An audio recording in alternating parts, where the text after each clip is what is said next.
Crispina French. My name is Crispina French, and I am a textile upcycling entrepreneur, activist, networker, and event creator. And how is everybody doing out there today? Today is Tuesday, the 15th of February. It is a gorgeous, sunny, and very cold day today in Beckett, Massachusetts. Where are you tuning in from today? Are you did you just find me here for the first time, or is this something that you have on your calendar? Because every Tuesday at 11 a.m. Eastern Standard Time, I go live right here in my little woodland studio tucked away on a dirt road in the middle of kind of nowhere. And I talk to you guys all about textile upcycling and how you can build a business around that idea about reusing the fabrics and textile waste that is currently on the planet rather than generating new material to make product with. And the other thing is you can support businesses that are doing that, right? Like this week, my focus is all about customers. Does anybody have questions about customers today? Oh, and it's sunny and 18 degrees in Rhinebeck, New York. Hello, Susie. Hello. Oh, and hi in LA. Somebody's out in LA. Sorry, my hand's going in front of the camera. So customers, right? Like a lot of the questions I get around running a business have to do with how do you find customers who are going to put value on what you make when it's recycled? And I've heard that question for many years. Eileen Prime, how are you, my dear? And Eileen is an amazing quilter. If anybody wants to check out some pretty cool things that she makes, check her out. She's on Facebook. I think she's on Instagram too. Anyway, customers, right? And no matter what you make, if you're an entrepreneur, having really great customers and a really great rapport with your customers is super important to having a successful business. And I see that question a lot, like how, nobody thinks there's any value in my work. It's not, it's recycled, so people think it should be inexpensive. And believe me, I have had that response to my work as well. And one of the things, the kind of route that I took to navigate those kinds of questions or like objections to purchasing my work is really thoughtful, kind, funny, if you can put a little humor in it, education, right? Like, people think it should be cheaper. Why do they think it should be cheaper? Ask them with kindness. And like, you really want to know, because if you can address their objections by telling them why it's actually not inexpensive to produce with recycled materials, they might learn something. And you might learn how to add that information to your marketing so people can kind of understand, oh, this skirt or this beautiful blanket was made with a collection that was curated of 65 sweaters that were, curated from the thrift stream or from, whatever collection, a material collection stream that you use to upcycle. That really helps people understand what goes into it, right? And like, people who are not makers don't understand how that process works. Like, I don't understand how, how bankers come up with the mortgage rates. Like, if somebody sat me down and if I was getting a mortgage and I needed to like understand that, I could sit down with somebody at my local bank and learn. And a lot of times what comes across as kind of ridiculous sometimes questions are really just an eagerness to learn. So, and I like to look at that way because sometimes people are a little ridiculous and it's a lot easier to feel like they're looking for education than they're just being not very nice. Does anybody out there relate? Does anybody have questions about customers and how to attract the right customers? I'm just going to put that question out there and comment. Okay. Let me know what you're thinking, because if you have questions, I can maybe address them, or we can kind of brainstorm how to kind of address those issues, right? And yeah, waste stream is it, it makes sense, right? Like if something is in, or sorry, the thrift stream, it's like been donated. And a lot of times, well, we can talk about material collection at another time, but today we're going to stay really focused on customers and like where to find them, right? Like, how are you going to attract the people who are going to be excited to purchase your product, pay what you're asking, and come back for more, tell all their friends how awesome you are, really help promote your business. Where do you find those people, right? So the first thing that I do, and you know what, I'm going to back up just a little bit for anybody who just joined. So every Tuesday, I call it Textile Alchemy with Crispina. I'm here at 11 o'clock Eastern Standard Time for about 20 minutes. Um, so my whole kind of focus here while I'm on my lives with you guys is to really help people who have questions about building businesses around textile upcycling, or helping people who are building businesses around textile upcycling. How can we work together to really have make a global impact in our textile waste crisis, right? Because it actually is a crisis. A lot of people are kind of unaware of the level, the volume of textile waste in our culture, in our on our planet, actually, because it kind of leaves our culture being North American based here. We kind of throw things away, but like there is actually nowhere that is away from everybody. A lot of our textile waste winds up in Ghana in a giant, giant landfill. There's another giant, giant landfill that's very textile based down in Chile. Um, so it's a problem, right? And there's floating islands of garbage in the ocean. A lot of clothing that gets tossed is synthetic fibers. So that turns into microplastics and gets into our waterways, our soils, into our bodies, causes all kinds of disease. So it's really important, not only from, the environmental impact of, you know, kind of using more than we need, but also from a health standpoint, right? Like it's just important to make it really, if you can make it really personal, and know that if you take care of your body and you're healthy, you're going to be a happier person, a better parent, a more fun kid, whatever, wherever you find yourself in your life. So, in order to have success with a textile upcycling business, you do need to develop awesome relationships with your customers. So, what I do is I talk to my customers.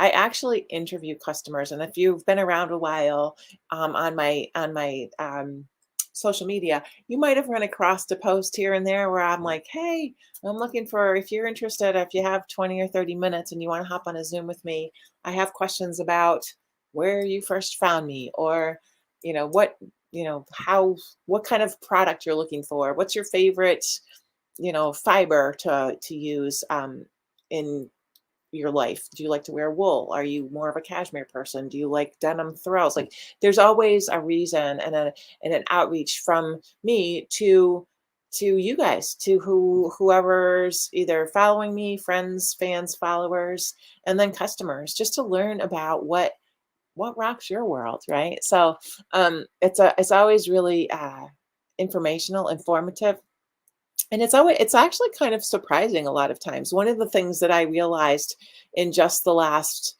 couple of months, actually, it's probably been more like almost 6 months now, is that a lot of people follow me because they want to learn how to run a successful textile upcycling enterprise of some kind. And for years, before I started like really interviewing people on a very consistent basis, I was under the impression that people really wanted to learn craft from me. So I taught potholder rug courses, I taught how to make sweaters, I taught all the different techniques that I use, and I've written a teaching book on that part of my business. And of late, it's been very clear to me that what people are more interested in is to learn how to create a business of their own, or support businesses of others so that they can add to the positive impact that our textile upcycling uh, community is making in the world. So, on that note, I would like to see if there's any questions. I'm going to just scroll through comments for a minute here. And let's see. Sometimes people are amazed at the work I do. Sometimes they also sew and don't think that it's a big deal. Those who don't do what I do, those who are amazed, are willing to pay for what I create. That's a really good point. Thank you for sharing that. I think that was Melissa. Um, so there's two things I'm gonna share with you today, and well, I'll share with you probably more than two things, but two things in response to Melissa's comment about that. It's really true that if people share your skill set, they might not see the value in what you're doing because, yes, in fact, they could actually do that themselves, or they think they could. It's kind of interesting. I'm gonna speak more to that in just a moment. So if you're marketing to people who are makers and who also have a skill set, maybe you want to think about teaching them your skill set rather than selling them the product that you're making. That's one thing to think of. And then the other thing that's just a kind of cool reminder is that when something's very easy for you, it means you're really good at it. And people forget that. People oftentimes think that, oh, it's so easy, anybody could do this. And I thought that way for a very long time with my business. I kept thinking, like, why doesn't everybody start a business like mine? Because it's so easy. And then later, years later, realize that, I think it's easy because I'm really good at it. And it's just kind of how my brain works. So, going back to the initial thing about how marketing to people let me just tell you. When I started my business, people would come into my booth at trade shows or wherever I was. If I was at a craft fair, which I didn't really do a whole lot of craft fairs, I was more of a wholesale seller when I was just starting out. And people would come into my booth and they'd say, "Oh my God, that's so cool! I could do that. I could do that." And I was like, at first I was kind of put out. I'd be like, "Really? You think so?" But then I was like, you probably could do that. And I encouraged people to try. And I still do. I still encourage people to try. And the thing that people realize is that, yeah, they could do something similar, but they're never going to do what I do. They're never going to put the same colors together, the same textures. They're never going to make the same styles or have the same stitch cadence or creative spirit or finished product finish. So it's sort of like saying to somebody, "Oh, you knit that sweater? Oh, I could do that." Well, a lot of people knit, right? But there's very few, probably there are no exactly the same hand knit sweaters in the world. So it's you are you and you have magical gifts that are yours to share. And I can guarantee you that no matter what you make and no matter what you're selling, that you can sell your work to people who are excited to buy it. They're going to pay what you're asking and be excited to come back for more and share your good news of you being out there selling your product with all their friends and their circles. And there's very important steps to take in that process that I can share more about at another time. But right now, I just want you to know that and know that you can look online. If you have customers already, you can start to ask them how they found you, what draws them to you, what do they love best about you and your brand, and give them more of that, right? So it's kind of like one of those things that's sort of right under your nose. And sometimes it's really hard to see because it's right there. So the people who are drawn to your product, even if they're friends and family, ask them what draws them to your product. What do they love about it? What do they love best about it? How could you find more people who share those things? Where do they hang out? There's a ton of groups on Facebook that are upcycled textile people doing upcycled textile work. There's people who sell upcycled textile work on Etsy. You can look at the people who are attracted to those people. They all have followers. You can go on your own Instagram. Who are your followers? Where did they come from? How did they find you? You can go on, same thing with Facebook. So there's tons of different ways to find people who are drawn to what you're doing and what you're selling. Is this helping? I'd like to know. Can somebody answer if this is helpful stuff? Um, I would like to know, and I would also love to know if you have other questions that I might be able to answer for you. Because you know what, I'm sorry, Tuesdays, Tuesdays at 11, I go live every week, and it's 20 minutes of sharing knowledge that might be helpful to you in your business, in your life. So questions are welcome. Um, and I want to just also let you know that there is something super exciting coming up that's called the Rags to Riches Textile Upcycling Summit. And if you're interested in having the ability to hop on the early bird ticket sales, which will start, the early bird tickets are going on sale the 1st of March. So if you're interested, there's going to be a pretty cool packet we're putting together for the early birds. You have to be on my mailing list, which you can hop on on my website, which is crispina.eco. I put it in the comments for YouTube, Facebook, and I'm not sure if LinkedIn is getting the comments as well. But if you don't see my website, crispina.eco, my first name.eco, super easy to find. Scroll down to the bottom, there'll be like a little pop-up. You can add your name to the list there. And it's going to be April 20th through 22nd, 3 solid days of amazing presenters from all different angles of the textile upcycling world. So whether you're an upcycler who wants to learn and network with people who understand what you deal with running your business, the intricacies of material collection and making consistent product, the intricacies of that, which is so different from using new material, right? Costing your product, how to figure that out, how do you get charged for your product? All of those things are just things that are not that simple when you're using recycled material. So 3 days, April 20th through 22nd. The 22nd, of course, is Earth Day. It's going to be awesome. It's going to be amazing. We're going to have all the recordings will be posted in the Stitcherhood, which is our community online. So you'll be able to access those if you haven't, want to go back to them later. So save the date, put that in your calendar. That's going to be, so I started saying like that, the summit is going to be really geared toward people who are interested in growing and building a business that is truly sustainable, meaning that it supports the planet and your ideal lifestyle. Because if you're not making any money, you're not going to be able to do this for very long. You really have to be able to have the ability to make money, have a really good life, and support the planet at the same time, or you're not going to be able to continue on the path. For me, the passion is all about building awareness and helping people really know that we need to act right now to nurture our environment. It's also really geared toward people who are really into that aspect of things. People who might not be makers, but are really interested in learning about what's available out there in the world that is beautifully made using upcycled materials. There's going to be 25 or more presenters that will be talking about how they bring their product to the world.